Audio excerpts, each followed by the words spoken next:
ಎಲ್ಲರಿಗೂ ನಮಸ್ಕಾರಗಳು. ಮಾತು ವಿತ್ ಮಾಲಿನಿ ಕಾರ್ಯಕ್ರಮಕ್ಕೆ ತಮಗೆಲ್ಲರಿಗೂ ಸ್ವಾಗತ. ನಾನು ಪ್ರೊಫೆಸರ್ ಸುತ್ತೂರ್ ಎಸ್ ಮಾಲಿನಿ, ಅಧ್ಯಕ್ಷರು, ಜೆನೆಟಿಕ್ಸ್ ಮತ್ತು ಜಿನೋಮಿಕ್ಸ್ ಅಧ್ಯಯನ ವಿಭಾಗ, ಮೈಸೂರು ವಿಶ್ವವಿದ್ಯಾನಿಲಯ. ಹಿಂದಿನಿಂದಲೂ ನಮ್ಮ ಹಿರಿಯರು ಏನಾದರೂ ತೊಂದರೆ ಆದರೆ ಆವಾಗ ದೇವರ ಒಂದು ಪೂಜೆಯನ್ನು ಮಾಡಿಸಿ ಅಂತ ಹೇಳ್ತಾ ಇದ್ರು. ಅದರಲ್ಲೂ ಬಹಳ ಮುಖ್ಯವಾಗಿ ಕುಟುಂಬದಲ್ಲಿ ಏನಾದರೂ ತೊಂದರೆ ಆದರೆ, ಮಕ್ಕಳಿಗೆ ಅಥವಾ ಆರ್ಥಿಕವಾಗಿ ಏನೇ ಒಂದು ಸಮಸ್ಯೆ ಇದ್ರೂ ಕೆಲವೊಮ್ಮೆ ಹೇಳೋರು ರುದ್ರಾಭಿಷೇಕ ಮಾಡಿಸಿ, ಈಶ್ವರನನ್ನು ಪೂಜೆ ಮಾಡಿ ರುದ್ರಾಭಿಷೇಕ ಮಾಡಿದಾಗ ನಿಮ್ಮ ಸಮಸ್ಯೆಗಳಿಗೆ ಪರಿಹಾರ ಸಿಕ್ಕುತ್ತೆ ಅಂತ ಹೇಳೋರು. ಅದೇ ರೀತಿ ನಮ್ಮ ಹಿರಿಯರು ರುದ್ರಾಭಿಷೇಕವನ್ನು ಮಾಡಿಸೋರು, ಶಿವನ ದೇವಸ್ಥಾನದಲ್ಲಿ ಪೂಜೆ ಮಾಡೋರು. ನಂತರ ಅವರಿಗೆ ಗೊತ್ತಿಲ್ಲದಂತೆ ಅವರ ಜೀವನದಲ್ಲಿ ಹಲವಾರು ಬದಲಾವಣೆಗಳಾಗ್ತಿತ್ತು. ಅವರಿಗೆ ಒದಗಿದ ಸಮಸ್ಯೆಗೆ ಏನೋ ಒಂದು ಪರಿಹಾರ ಸಿಗ್ತಾ ಇತ್ತು. ಹಾಗಾಗಿ ಈ ರುದ್ರಾಭಿಷೇಕ ಅನ್ನೋದನ್ನು ವೈಜ್ಞಾನಿಕವಾಗಿ ನಾವು ನೋಡೋದಾದರೆ ಏನೇನಾಗುತ್ತೆ, ಇದರಿಂದ ಮನಸ್ಸಿನಲ್ಲಿ ಯಾವ ರೀತಿ ಬದಲಾವಣೆಗಳಾಗುತ್ತೆ, ನಮ್ಮ ಹಾರ್ಮೋನುಗಳಲ್ಲಿ ಏನು ವ್ಯತ್ಯಾಸ ಉಂಟಾಗುತ್ತೆ ಅಂತ ನಾವು ಒಂದೊಂದಾಗಿ ನೋಡ್ತಾ ಬಂದರೆ ನಿಜವಾಗ್ಲೂ ಆಶ್ಚರ್ಯ ಅಂತ ಅನಿಸುತ್ತೆ. ಸಾಮಾನ್ಯವಾಗಿ ಯಾವುದೋ ಒಂದು ಕುಟುಂಬದಲ್ಲಿ ಏನೋ ಒಂದು ತೊಂದರೆ ಆಗಿರುತ್ತೆ. ಅವಾಗ ಏನಾಗಿರುತ್ತೆ ಅಂದರೆ ಮೆದುಳಿಗೆ ಒಂಥರ ಶಾಕ್ ಆಗಿರುತ್ತೆ. ಅಂದರೆ ಕೆಲವೊಂದು ಆಘಾತಗಳು ಅಂತ ನಾವು ಹೇಳ್ಬಹುದು. ಇಂಥ ಆಘಾತಗಳಿಂದ ಹೊರಬರಬೇಕಾದ್ರೆ, ಅದು ಯಾವ ರೀತಿ ಆಘಾತಗಳಾದರೂ ಆಗಿರ್ಬೋದು, ಹೊರಬರಬೇಕಾದರೆ ರುದ್ರಾಭಿಷೇಕ ಮಾಡಿಸಿದಾಗ ಬಹಳಷ್ಟು ನಮ್ಮ ಮೆದುಳಿನಲ್ಲಿ ಬದಲಾವಣೆಗಳನ್ನು ನಾವು ನೋಡ್ಬೋದು. ಕಾರಣ ಯಾವುದೋ ಒಂದು ಆಘಾತ ಆಗಿದೆ, ಒಂದು ಅಪಘಾತ ಆಗಿತ್ತು, ಕುಟುಂಬದ ಯಾರೋ ಮರಣವನ್ನಪ್ಪಿದ್ರು, ಅಥವಾ ಉದ್ಯೋಗದಲ್ಲಿ ಅಥವಾ ಆರ್ಥಿಕವಾಗಿ ಏನೋ ಒಂದು ನಷ್ಟ ಆಗಿತ್ತು. ಸಾಮಾನ್ಯವಾಗಿ ಏನಾಗುತ್ತೆ, ನಾವು ಮನೇಲಿ ಹಾಗೆ ಇದ್ದಾಗ, ಅಂದರೆ ಯಾರಿಗೆ ಆಗಿರ್ಬೋದು, ಆಘಾತ ಆದ ನಂತರ ಆ ಕುಟುಂಬದ ಸದಸ್ಯರಿಗೆ ಆ ಒಂದು ಯೋಚನೆ ಸದಾಕಾಲ ಕಾಡ್ತಾ ಇರುತ್ತೆ. ಅಂದರೆ ಅವರ ಹಿಂಭಾಗದ ಮೆದುಳು ಅಮೆಗ್ಡೆಲಾ ಇರುತ್ತಲ್ಲ, ಅದು ಹೈಪರ್ ಆ್ಯಕ್ಟಿವ್ ಆಗಿರುತ್ತೆ, ಭಯ ಇರುತ್ತೆ, ಆತಂಕ ಇರುತ್ತೆ. ಹಾಗಾಗಿ ಏನಾಗುತ್ತೆ, ಮುಂಭಾಗದ ಮೆದುಳು ಕೆಲಸ ಮಾಡ್ತಾ ಇರೋದಿಲ್ಲ, ಆ ಸಮಸ್ಯೆಗೆ ಪರಿಹಾರ ಗೊತ್ತಾಗ್ತಾ ಇರೋದಿಲ್ಲ, ಮತ್ತು ಆ ಆಘಾತದಿಂದ ಹೊರ ಬರೋದಕ್ಕೆ ಆಗ್ತಾ ಇರೋದಿಲ್ಲ. ಹಾಗಾಗಿ ಅಲ್ಲೊಂದು ರಿಪಿಟೇಟಿವ್ ಸ್ಟ್ರೆಸ್ ಲೂಪನ್ನು ನಾವು ನೋಡ್ಬೋದು. ಆ ಲೂಪ್ ಹಾಗೇ ಇರುತ್ತೆ. ಈ ಲೂಪನ್ನ ಅಂದರೆ ಒಂದು ಲೂಪ್ ಅಂತ ನಾವು ಅಂತೀವಿ ವೃತ್ತಾಕಾರದಲ್ಲಿ, ಅಂದರೆ ನಮ್ಮ ತಲೆಯಲ್ಲಿ ಉಂಟಾಗಿರುವಂತಹ ಅದನ್ನು ಎಲ್ಲೋ ಒಂದು ಕಡೆ ಅದರಿಂದ ಹೊರ ಬರಬೇಕು ಅಂದರೆ ಈ ರುದ್ರಾಭಿಷೇಕ ನಮಗೆ ಸಹಾಯ ಮಾಡುತ್ತೆ ಅಂತ ವಿಜ್ಞಾನಿಗಳು ತಿಳಿಸ್ತಾರೆ. ಅಂದರೆ ಆ ಲೂಪ್ನ ಕಟ್ ಮಾಡಬೇಕು. ಆ ಆಘಾತದ ಅದೇ ಚಿಂತೆಯಲ್ಲಿ ನಾವೇನಿರ್ತೀವಿ ಅದರಿಂದ ಹೊರಬರೋದಕ್ಕೆ ಇದು ಸಹಾಯ ಮಾಡುತ್ತೆ. ಮತ್ತು ಈ ಒಂದು ಕ್ರಿಯೆ ಮಾಡೋದ್ರಿಂದ ನಾವು ಈ ಒಂದು ಕ್ಷಣದಲ್ಲಿರ್ತೀವಿ. ಭೂತನೂ ಅಲ್ಲ, ಭವಿಷ್ಯತ್ತೂ ಅಲ್ಲ, ವರ್ತಮಾನದಲ್ಲಿರ್ತೀವಿ. ಅಲ್ಲಿರ್ತೀವಿ. ನಮ್ಮ ಮೆದುಳು, ನಮ್ಮ ಹಾರ್ಮೋನ್ಸ್ಗಳು ಎಲ್ಲ ಒಂದು ಹದಕ್ಕೆ ಬರುತ್ತೆ. ಹಾಗಾಗಿ ಮನಸ್ಸು ಶಾಂತ ಆಗುತ್ತೆ. ಶಾಂತವಾದ ಮನಸ್ಸಿಗೆ ಸಮಸ್ಯೆಗಳ ನಿವಾರಣೆ ಮಾಡೋದು ಹೇಗೆ ಅಂತ ಗೊತ್ತಾಗುತ್ತೆ. ಕಾರಣ ಮನಸ್ಸು ಶಾಂತ ಆದಾಗ ಹಿಂಭಾಗದ ನಮ್ಮ ಪ್ರಾಣಿ ಮೆದುಳು ಅದು ಶಾಂತ ಆಗುತ್ತೆ, ತಟಸ್ಥ ಆಗುತ್ತೆ. ಮುಂಭಾಗದ ನಮ್ಮ ಮನುಷ್ಯ ಮೆದುಳು ಏನಿದೆ ಅದು ಆ್ಯಕ್ಟಿವ್ ಆಗೋದ್ರಿಂದ ನಮಗೆ ಸಮಸ್ಯೆಗಳಿಗೆ ಪರಿಹಾರ ದೊರಕುತ್ತೆ. ಇದಕ್ಕಿಂತ ಬಹಳ ಮುಖ್ಯವಾಗಿ ರುದ್ರಾಭಿಷೇಕ ಮಾಡುವ ಸಂದರ್ಭದಲ್ಲಿ ನಮ್ಮ ಥೀಟಾ ಅಥವಾ ಟ್ರಾನ್ಸ್ ಅಂತೀವಿ, ಮೆದುಳಿನ ಅಲೆ, ಅದು ಮತ್ತು ಗಾಮಾ ಸ್ಟೇಟ್, ಗಾಮಾ ಅಲೆಗಳು ಸಾಮಾನ್ಯವಾಗಿ ಯಾರು ಧ್ಯಾನ ಮಾಡ್ತಾರೆ ಅಂಥವರಲ್ಲಿ, ಬಹಳ ದೀರ್ಘಕಾಲದ ಧ್ಯಾನ ಮಾಡುವವರು ಗಾಮಾ ಅಲೆಗಳನ್ನು ಹೊಂದಿರ್ತಾರೆ. ಅದೊಂದು ಅದ್ಭುತವಾದ ಮನಸ್ಥಿತಿ ಅಂತ ಹೇಳ್ಬೋದು. ಈ ಥೀಟಾ ಮತ್ತು ಗಾಮಾ ಅಲೆಗಳ ಕಪ್ಲಿಂಗ್ ಆಗುತ್ತೆ ರುದ್ರಾಭಿಷೇಕ. ಅಂದರೆ ನಾವು ನೋಡ್ತಾ ಇರಬೇಕಾದ್ರೆ ಆ ಮಂತ್ರವನ್ನು ಚಾಂಟ್ ಮಾಡ್ತಾ ಇರ್ತಾರಲ್ಲ, ಯಾರೋ ಒಬ್ಬರು ಪುರೋಹಿತರುಗಳು, ದೇವಸ್ಥಾನದ ಅರ್ಚಕರು ಏನು, ಅವರು ಆ ಮಂತ್ರಗಳನ್ನು ಹೇಳ್ತಾ ಇರ್ತಾರೆ, ನಾವು ಅಭಿಷೇಕ ಮಾಡುವುದನ್ನು ನೋಡ್ತಾ ಇರ್ತೀವಿ. ಆ ಒಂದು ಸಂದರ್ಭದಲ್ಲಿ ನಮ್ಮ ಮೆದುಳಿನಲ್ಲಿ ಥೀಟಾ ಅಲೆಗಳು ಮತ್ತು ಗಾಮಾ ಅಲೆಗಳು ಈ ಎರಡರ ಕಪ್ಲಿಂಗ್ ನಡೆಯುತ್ತೆ. ಅದು ಎಷ್ಟು ಅದ್ಭುತವಾಗಿರುತ್ತೆ ಅಂತಂದರೆ ನಮ್ಮನ್ನು ಹೈಪರ್ ಸ್ಥಿತಿ, ಅಂದರೆ ನಮ್ಮ ಆಘಾತಗಳಾಗಿರ್ಬೋದು, ನಮಗೆ ಒಂಥರ ಕಸಿಬಿಸಿ ಆಗಿರುತ್ತೆ, ಮೈಂಡ್ ಚಾಟ್ರಿಂಗ್ ಅಂತೀವಿ, ಅಂದರೆ ನಾವು ಬರೀ ಗಿಜಿ ನಾವು ಬರೀ ಏನೇನೋ ಸಮಸ್ಯೆಗಳ ಬಗ್ಗೆನೇ ಯೋಚನೆ ಮಾಡೋದು, ನೆಗೆಟಿವ್ ನಕಾರಾತ್ಮಕದ ಬಗ್ಗೆನೇ ಯೋಚನೆ ಮಾಡ್ತಾ ಇರ್ತೀವಲ್ಲ, ಅದೆಲ್ಲ ಅಳಿಸಿ ಹೋಗಿ ಮನಸ್ಸು ಒಂಥರ ಶಾಂತ ಸ್ಥಿತಿಗೆ ಬರುತ್ತೆ. ಹಾಗಾಗಿ ಈ ರುದ್ರಾಭಿಷೇಕ ಅನ್ನುವುದು ಬರೀ ಒಂದು ಪೂಜೆ ಅಲ್ಲ, ಬರೀ ಒಂದು ಆಚರಣೆ ಅಲ್ಲ. ಅದರ ಮಾಡುವುದರಿಂದ ನಮ್ಮ ಮೆದುಳು, ನಮ್ಮ ಹಾರ್ಮೋನುಗಳನ್ನು ಒಂದು ಸಮಸ್ಥಿತಿಗೆ ನಾವು ತರಬಹುದು ಅಂತ ವಿಜ್ಞಾನಿಗಳು ತಿಳಿಸಿದ್ದಾರೆ. ಎರಡನೆಯ ಬಹಳ ಮುಖ್ಯವಾದ ಒಂದು ಸಂಗತಿ ಅಂತಂದರೆ, ರುದ್ರಾಭಿಷೇಕ ಮಾಡಬೇಕಾದ್ರೆ ಸಾಮಾನ್ಯವಾಗಿ ನೀವು ನೋಡಿರ್ಬೋದು, ಶಿವನ ದೇವಸ್ಥಾನದಲ್ಲಿ ಅಭಿಷೇಕ ಮಾಡ್ತಾರೆ. ಒಂದು ಬಿಂದಿಗೆ ನೀರು ಆ ಲಿಂಗದ ಮೇಲೆ ಅಭಿಷೇಕ ನಡೀತಾ ಇರುತ್ತೆ ನೀರಿನಲ್ಲಿ.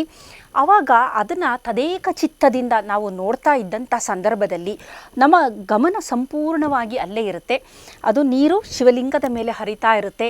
ಅದರ ಜೊತೆಗೆ ಮಂತ್ರ ಚಾಂಟಿಂಗು, ಮಂತ್ರಗಳ ಉಚ್ಚಾರಣೆ ಮಾಡ್ತಿರ್ತಾರೆ. ಲಯಬದ್ಧವಾದಿ ಕ್ರಮಬದ್ಧವಾಗಿ ಅದನ್ನು ಸರಿಯಾಗಿ ತಿಳಿದುಕೊಂಡಿರುವಂತಹ ಅರ್ಚಕರಾಗಿರ್ಬೋದು, ಪುರೋಹಿತರುಗಳಾಗಿರ್ಬೋದು ಅದನ್ನು ಮಾಡ್ತಾ ಇರ್ತಾರೆ.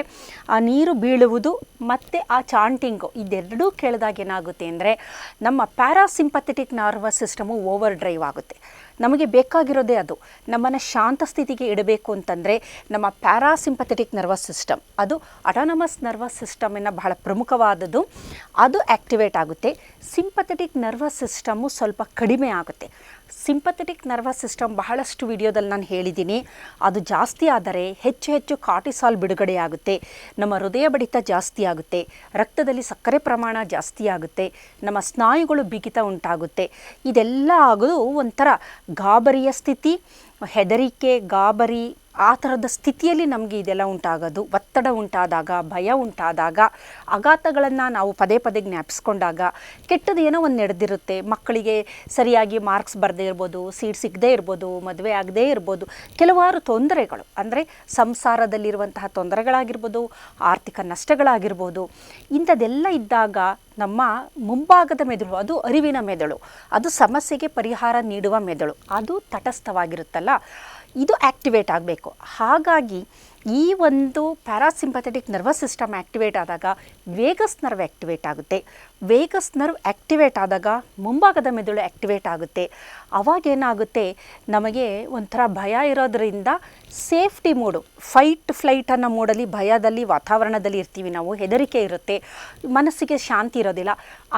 ಅದರಿಂದ ನಾವು ಈ ಒಂದು ರುದ್ರಾಭಿಷೇಕವನ್ನು ನೋಡುವಂಥ ಸಂದರ್ಭದಲ್ಲಿ ಸೇಫ್ಟಿ ಮೋಡ್ಗೆ ಹೋಗ್ತೀವಿ. ಸುರಕ್ಷತೆಯ ಮನೋಭಾವನೆ ನಮಗೆ ಉಂಟಾಗುತ್ತೆ. ಮತ್ತು ಕಾನ್ಫ್ಲಿಕ್ಟ್ ಇರುತ್ತೆ, ಮನಸ್ಸಿನಲ್ಲಿ ಒಂಥರ ತೊಳಲಾಟ ಇರೋದು, ಅದು ಶಾಂತವಾಗಿ ಕಾಮ್ನೆಸ್ಗೆ ನಮ್ಮನ್ನು ಕೊಂಡೊಯ್ಯುತ್ತೆ, ಸೈಲೆನ್ಸ್ಗೆ ನಮ್ಮನ್ನು ಕೊಂಡೊಯ್ಯುತ್ತೆ, ಸೇಫ್ಟಿ ಮೋಡ್ಗೆ ನಮ್ಮನ್ನು ಕೊಂಡೊಯ್ಯುತ್ತೆ. ಹಾಗಾಗಿ ಇದು ನೋಡೋದಕ್ಕೆ ಈ ಒಂದು ಪ್ರಕ್ರಿಯೆ ಬಹಳ ಸಿಂಪಲ್ ಅನ್ನಿಸ್ಬೋದು, ಏನು ಮಹಾ ಆಗ್ಬಿಡುತ್ತಪ್ಪ ಅಂತ ಅನ್ನಿಸ್ಬೋದು. ಆದರೆ ಇದರಿಂದ ಮನಸ್ಸಿಗೆ ಮನೋವೈಜ್ಞಾನಿಕವಾಗಿ ಬಹಳಷ್ಟು ಬದಲಾವಣೆಗಳನ್ನು ನಾವು ನೋಡ್ತಾ ಬರ್ತೀವಿ. ಇನ್ನು ಬಹಳ ಮುಖ್ಯವಾದ ಮೂರನೇ ಅಂಶ ಏನಂತಂದರೆ, ಅಭಿಷೇಕವನ್ನು ಮಾಡ್ತಾರೆ. ಮೊದಲು ನೀರಿನಲ್ಲಿ ಅಭಿಷೇಕ ಮಾಡ್ತಾರೆ, ನಂತರ ಏನು ಮಾಡ್ತಾರೆ, ಹಾಲಿನ ಅಭಿಷೇಕ ಮಾಡ್ತಾರೆ. ಹಾಲಿನ ಅಭಿಷೇಕ ಅದು ಒಂಥರ ಕಾಮ್ ಮೈಂಡ್, ಕೂಲಿಂಗ್ ಎಫೆಕ್ಟನ್ನು ನೀಡುವಂಥದ್ದು, ನಂತರ ಒಂದು ಕಾಮ್ನೆಸ್ನ ನೀಡುವಂಥದ್ದು. ನಂತರ ಮೊಸರಿನಲ್ಲಿ ಅಭಿಷೇಕ ಮಾಡ್ತಾರೆ, ತುಪ್ಪದಲ್ಲಿ ಮಾಡ್ತಾರೆ. ಇವಾಗೇನಾಗುತ್ತೆ, ಆ ಒಂದು ಸುವಾಸನೆ ಅದೆಲ್ಲ, ನಂತರ ವಿಭೂತಿಯ ಅಭಿಷೇಕ, ಇದೆಲ್ಲ ಮಾಡಿದಾಗ ಏನಾಗುತ್ತೆ ಅಂದರೆ ನಮ್ಮ ಪಂಚೇಂದ್ರಿಯಗಳು ಆ್ಯಕ್ಟಿವೇಟ್ ಆಗ್ತಾ ಬರುತ್ತೆ. ನಾವು ನೋಡೋದೇ ಆಗಲಿ, ಅದು ಸುವಾಸನೆ, ಲಿಪೋಮ ಅಂದರೆ ಲಿಪೋಫಿಲಿಕ್, ಈ ತುಪ್ಪವನ್ನು ಅಭಿಷೇಕ ಮಾಡ್ತಾರೆ, ಜೇನುತುಪ್ಪವನ್ನು ಹಾಕ್ತಾರೆ. ಇದೆಲ್ಲ ಆದ ನಂತರ ಏನಾಗುತ್ತೆ ಅಂದರೆ ಆ ಒಂದು ವಾತಾವರಣ ಮತ್ತು ನಮ್ಮ ಮೂಗಿಗೆ ಆ ಒಂದು ಸುವಾಸನೆ, ಆಮೇಲೆ ಕಣ್ಣಿಗೆ ಒಂದು ಅಭಿಷೇಕ, ಇದನ್ನೆಲ್ಲ ನಾವು ನೋಡಿದಾಗ ನಮ್ಮ ಕೇಳಿಸ್ಕೊಳ್ಳೋದು, ಜೊತೆಗೆ ಮಂತ್ರ ಚಾಂಟಿಂಗು ನಡೀತಾ ಇರುತ್ತೆ, ಕೇಳುವುದು ಮತ್ತು ವಾಸನೆ ಇದೆಲ್ಲ ಸೇರ್ಕೊಂಡಾಗ ಏನಾಗುತ್ತೆ ಅಂದರೆ ಕೊನೆಗೆ ಅದನ್ನು ಪಂಚಾಮೃತ ಅಂತ ಅದನ್ನು ಕೊಡ್ತಾರೆ. ಇದೆಲ್ಲ ಆಗೋದ್ರಿಂದ ಪಂಚೇಂದ್ರಿಯಗಳು ಆ್ಯಕ್ಟಿವೇಟ್ ಆಗುತ್ತೆ. ಪಂಚೇಂದ್ರಿಯಗಳು ಆ್ಯಕ್ಟಿವೇಟ್ ಆದಂಥ ಸಂದರ್ಭದಲ್ಲಿ ಮನಸ್ಸು ಸಮಸ್ಥಿತಿಗೆ ಬರುತ್ತೆ.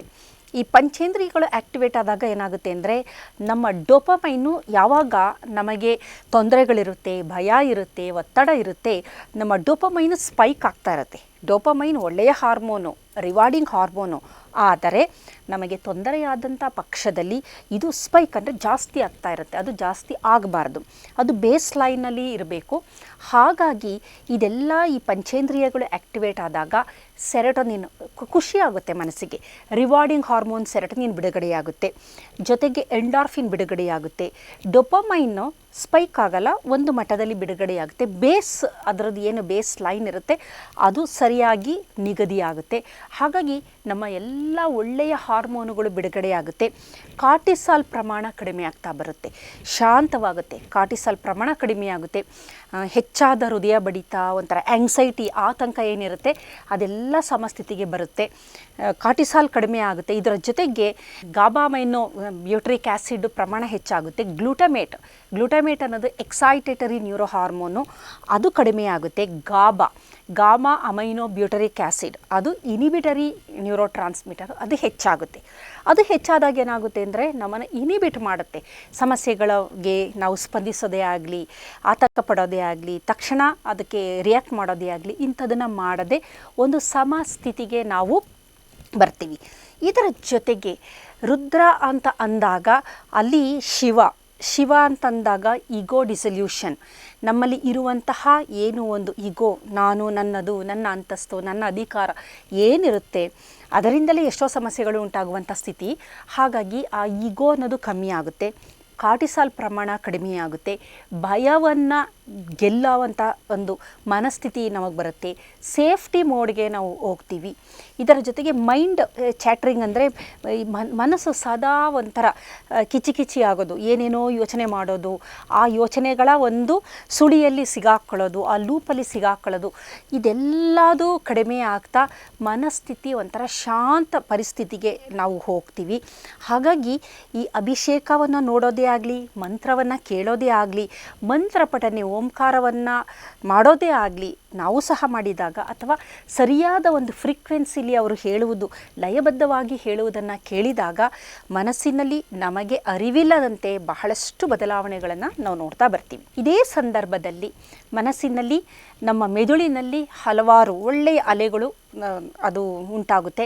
ಅದರಲ್ಲಿ ಮುಖ್ಯವಾಗಿ ಆಲ್ಫಾ ಅಲೆಗಳು ಉಂಟಾಗುತ್ತೆ, ಬೀಟಾ ಇರುತ್ತೆ. ಸಾಮಾನ್ಯವಾಗಿ ಬೀಟಾದಿಂದ ಆಲ್ಫಾ ಅಲೆಗಳು ಉಂಟಾಗುತ್ತೆ, ಆಲ್ಫಾದಿಂದ ತೀಟಾ ಅಲೆಗಳು ಸಹ ಉಂಟಾಗುತ್ತೆ.